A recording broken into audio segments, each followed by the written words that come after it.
Welcome to Canada's podcast.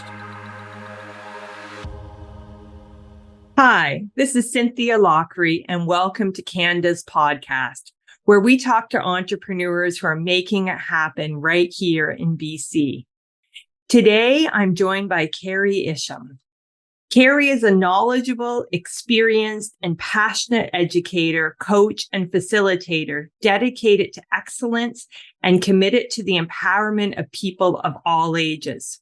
Her primary goal is to make exploring sexual health fun and meaningful and alleviate the shame and embarrassment sometimes associated with this topic. So welcome, Kerri. Why don't we jump in by you telling us a bit about yourself and the work you do? Great. Thanks for having me. I'm really happy to be here. Well, I've been an educator for 28 years, the first 13 in the public school in District 69, Parksville, Qualicum. And I decided in 2009 to leave my full-time continuing position with 100 sick days and a pension to venture out on my own. And I specialize in sexual abuse prevention, supporting children, youth, and adults with support needs, usually FASD and on the spectrum, and then also specializing in the impact of pornography viewing on children and youth. So for those who don't know, FASD stands for? Fetal alcohol syndrome. Thank you. And we know autism spectrum. So you had a great job, you had a pension, you had all the things that our parents told us that we needed to have. What made you say, you know what, I'm going to go my way and do this journey? Well, as a PE teacher, I also taught sexual health. And in my last year of teaching, I had grade 8 class that I had for a course called Career and Personal Planning. And I had them for an entire semester of sexual health, meaning I saw them for 12 one-hour sessions. And what I noticed in the students was no one was ever late. I also noticed that people were never away. And I really felt that those young people were in grade 8, were ready to transfer into high school with a lot of information. And so I thought to myself, I love my job. I left at the height of my job. I was doing an at-risk girls group on Friday after school, running intramurals, running the PE department. And I really left on a high, feeling that I had done a really great job. But I felt this pull and this calling and yearning to be doing the sexual health full time. And so sexual health is an area where we don't always want to talk about. Some of us grew up in those homes. We don't talk about it. And we think kids can be awkward about it. So what was it about sexual health that you thought this is an area that needs a bit more attention? Well, I come from the stance that learning about our bodies is our birthright.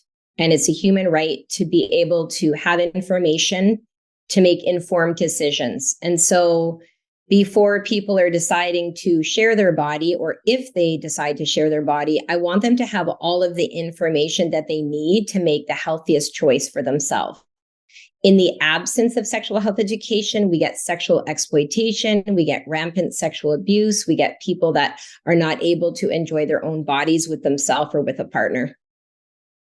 And being a consultant, somebody from the outside, do you find it's easier when you go speak to kids than it would be if it's their classroom teacher they're with every day?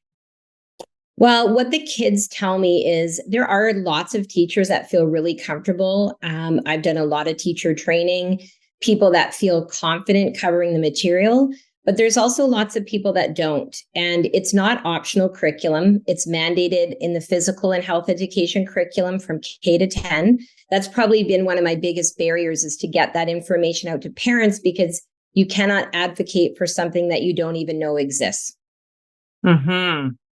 And so another piece that you do is coming in. So you do the classroom teaching, but you also come in and help with individuals who might be with disabilities or at risk.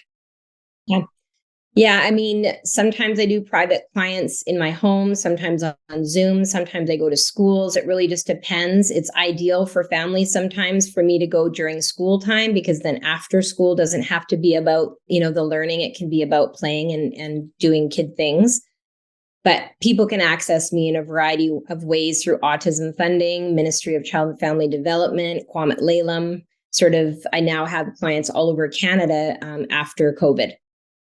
Yeah, COVID really has opened up you just don't need to be face to face anymore. So so COVID has, would you say, been a positive for the work you do, or how has it changed the work you do?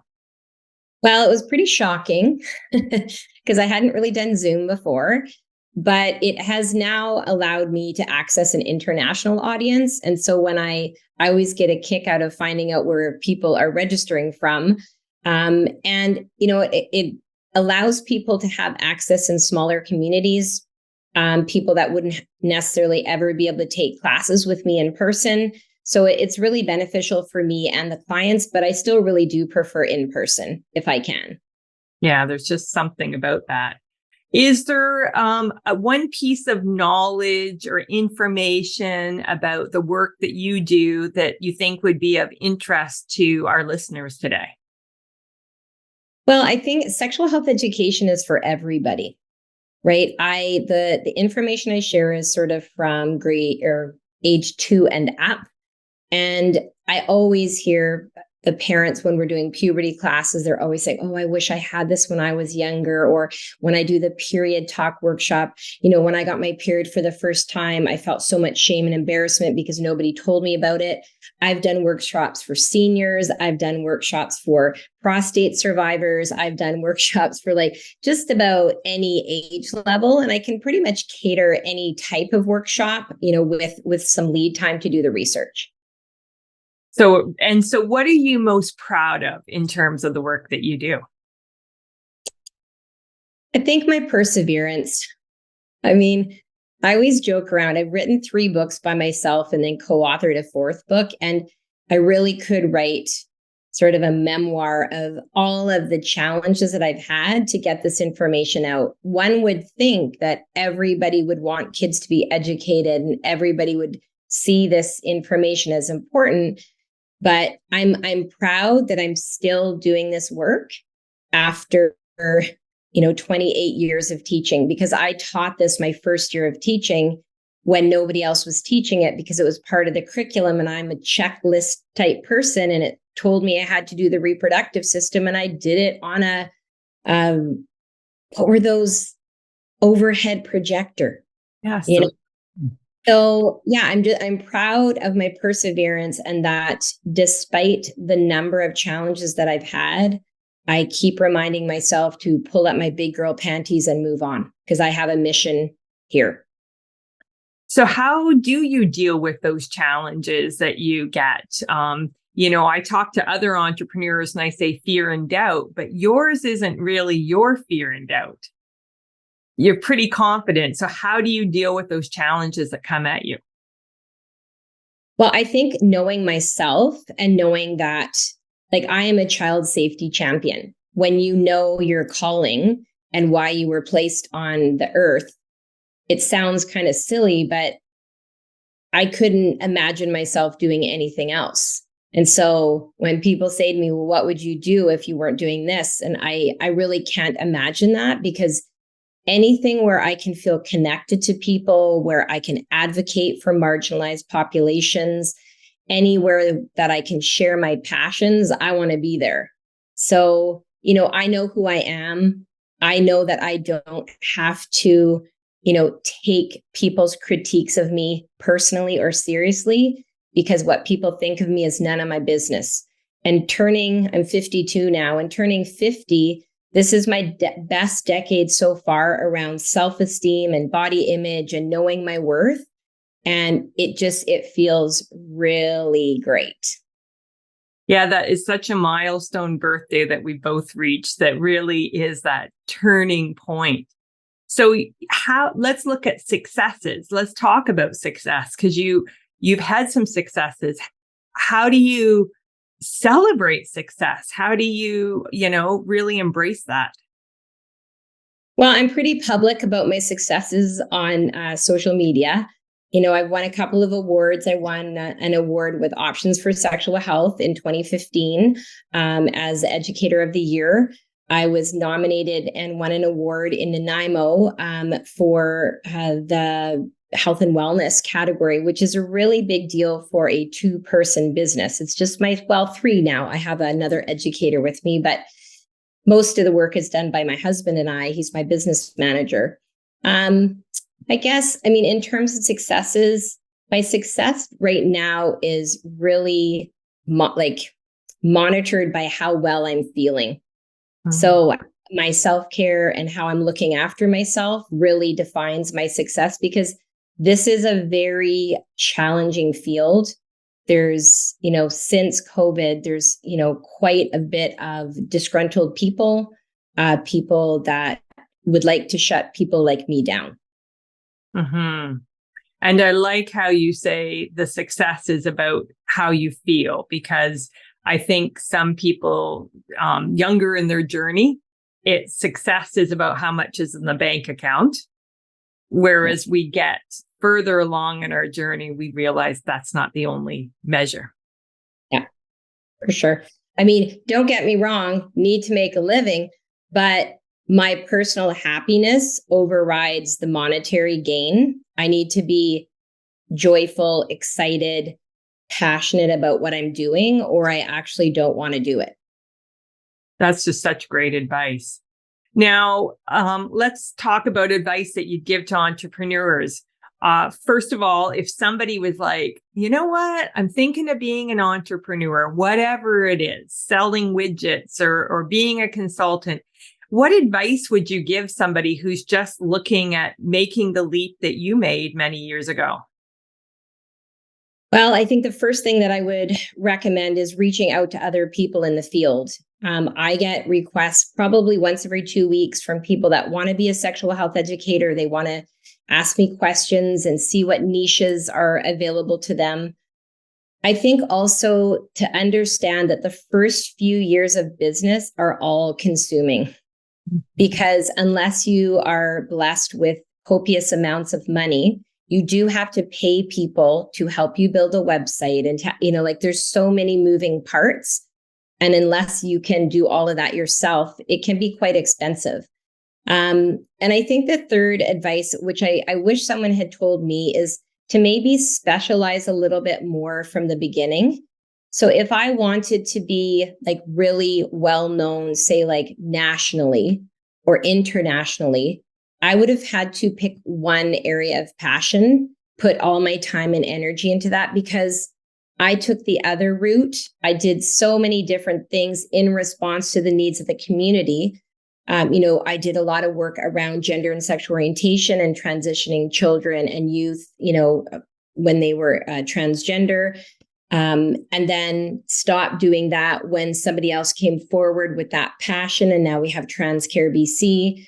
So specializing in multiple fields means that you have to keep up in multiple fields with evidence-based research and meeting with people and attending conferences. And as my, entering my 53rd year soon, it's really too much for me now. So I've had to really look at what am I offering? What am I most passionate about? Where are people kind of going to have access to me, and really narrowing it back. And that feels really good too, because I don't have the time, energy, resources to keep up with every single topic under the sun. Sexual health is a very broad field.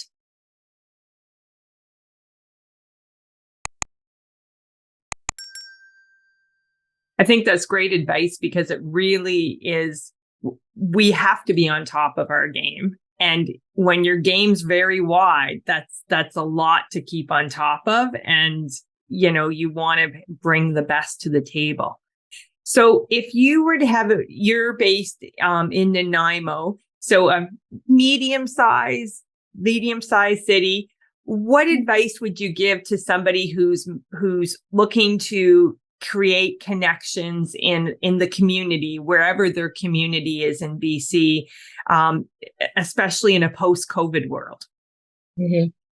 Well, one of the things that I did, because I was a teacher prior to doing my own business, sexual health consulting, I just wrote down every single person that I knew that I thought might be interested in having a conversation with me about what I did. So I talked with principals and counselors. I had coffee and lunches with people so much in the first couple of years, because in this business, people really have to trust you that you're going to deliver accurate, up-to-date content.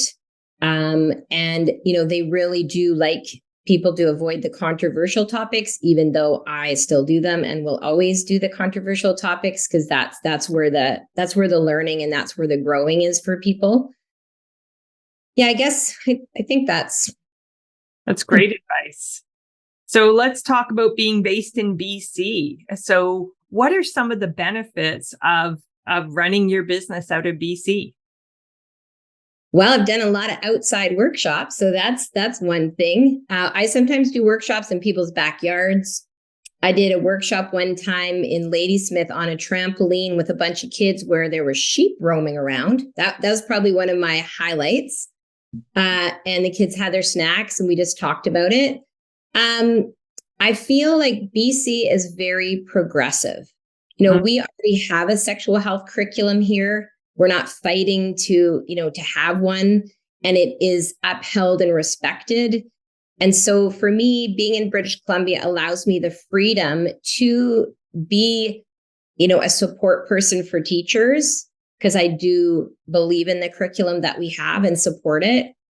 I think, people they're struggling with life balance and work balance and family balance. So, reaching families in BC is always interesting. Like, how do I get the word out about what I'm doing? What's the best platform? How to get people, interested in being on my mail out list, like when people kind of don't want what they might consider junk mail.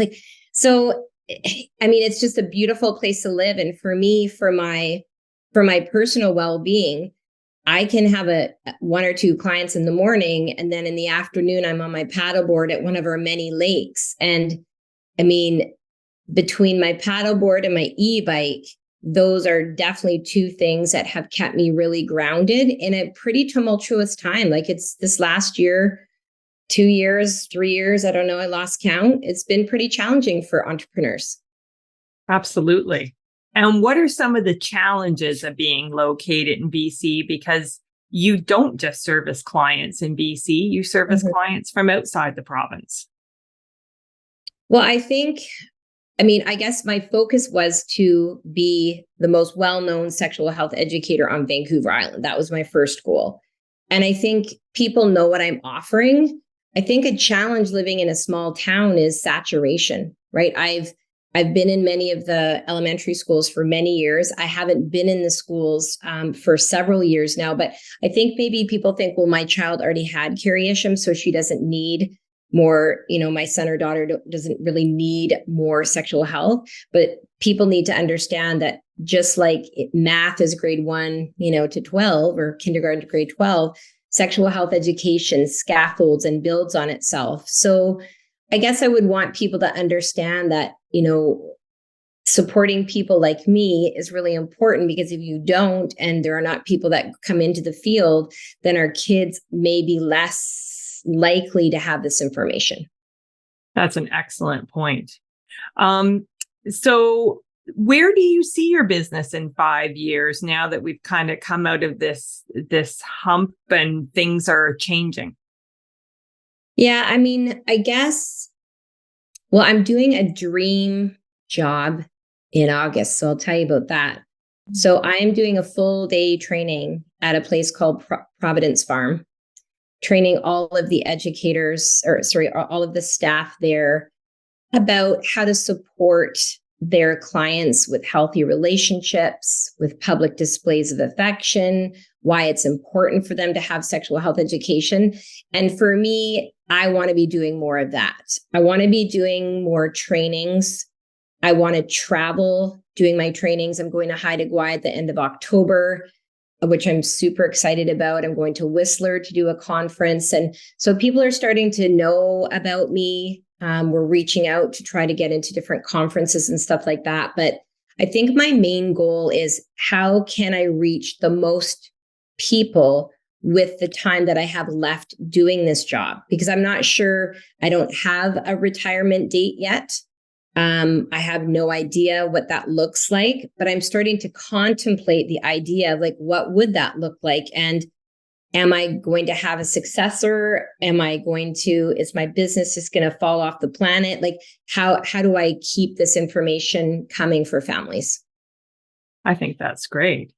And is there anything that keeps you up at night with any trends that we're seeing, or as an entrepreneur? I guess two things. One, I always worry about getting the word out. I've got incredible offerings from now until June. We've planned everything. And then I just rely on people to check my website, to be on my mail out list. So that does keep me awake some nights, because of course that's how I make my living. The main thing, the bane of my existence, is the easy access to pornography for children.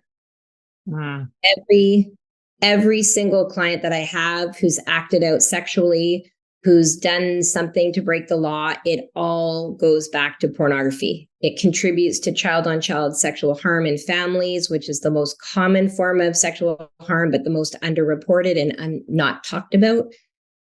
And so that, I wonder daily, night and day, are young people raised in a pornography-saturated culture going to be able to engage in healthy relationships?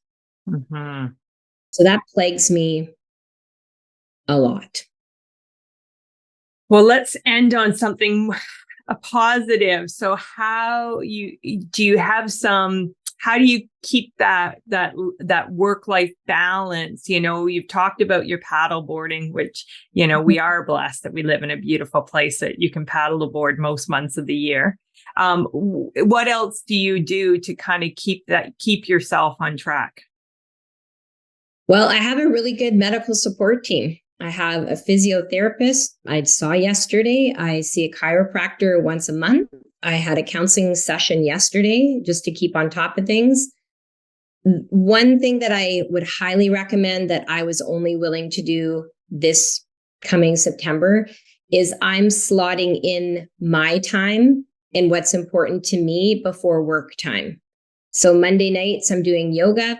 Thursday nights, I'm doing ecstatic dance. And then I booked in 3 morning walking partners. My husband is one of them, so that we can stay connected, and then 2 of my girlfriends. And so the work revolves around those activities, and that time is not negotiable. And I've heard that from a few entrepreneurs on the show, that it was a realization that came later, did not come early, that to be top of the game, they have to have that space. So for anybody who's listening, who's not doing it, don't wait till you're in a point where you don't have a choice. Yeah. So is there any advice or a book you read or something that you've watched that's really stuck with you, that that's helped you as an entrepreneur, that you want to share with our listeners? One thing that's been really helpful to me is I'm part of the Sex Education Alliance. It's called SEE. It's an international group for sexual health educators. And it's really helped me in times of struggle to come together with people who have the same life mission, who really understand the trials and tribulations of being an entrepreneur. That's been really helpful. I've been listening to a lot of Louise Hay stuff right now. Actually, I just finished reading one of her books about, healing your life, right?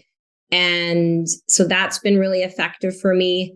I don't get a lot of time to read for pleasure because I'm reading just right behind me. I have an entire table of studies that I have sorted into categories because I really need to get caught up in this. So I think just finding a podcast that you like. I like the 6-minute sex ed podcast.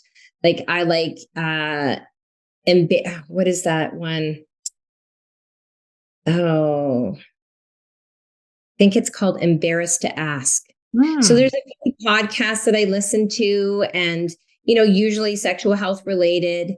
I think, just going to professional development is really helpful for me. I just signed up for an Indigenous learning opportunity called 4 Seasons. So I'm really excited about that and how that information will help me deliver the education that I share, because I do quite a bit of work in Indigenous communities. So I love the lifelong learning. I definitely am into that. And yeah, nothing really specific other than those things. Well, and lifelong learning so key to keep you on top of your game, but also to get those connections with others so that you build a community. Absolutely. So it's been so great talking to you and learning about what you do. Is there anything else you want to share with our listeners? I guess if I could make a request, I would, if you have children or grandchildren, please advocate for sexual health education in the school system. If the teachers aren't doing it in your school, please look out for opportunities for learning on Zoom or in your community, because, it's really hard to have a balanced life if you don't have the physical, emotional, spiritual, sexual, balance in there. And for most people, being sexually active is a key important role in their mental health and well-being. So it's something that, families need to talk about it. And if you find it difficult, then there's lots of great books. I have books on my website under my free resources, recommended readings for the little people, for middle school age and teenagers. Just get out there, learn with your child, learn for yourself, because this is something that really is important. It's important for us to look after our sexual well-being.